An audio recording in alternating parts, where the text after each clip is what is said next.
গেল ২৩ ও ২৯ এপ্রিল দুদফায় হয়েছে ভারতের পশ্চিমবঙ্গের বিধানসভা নির্বাচন।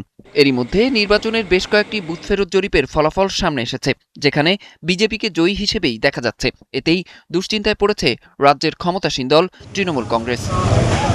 ফলাফল কারচুপির শঙ্কায় বৃহস্পতিবার রাত থেকে কলকাতার ইভিএম ও ভিভিপ্যাট রাখার স্থান স্ট্রং রুম পাহারায় বসে তৃণমূলের হেভিওয়েট প্রার্থীরা। ক্ষুদিরাম অনুশীলন কেন্দ্রের সামনে অবস্থান নেয় কুণাল ঘোষ ও শশী পাঁজা।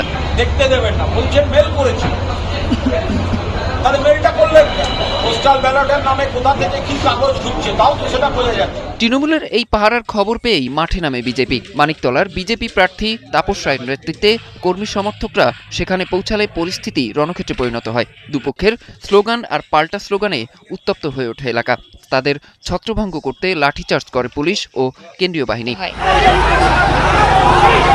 উত্তেজনা ছড়িয়ে পড়ে ভবানীপুরের সাখাওয়াত মেমোরিয়াল স্কুলেও। সেখানে ৪ ঘন্টা স্ট্রংরুম তদারকি করেন মুখ্যমন্ত্রী মমতা বন্দ্যোপাধ্যায়, যা নিয়ে প্রশ্ন তোলে বিজেপি।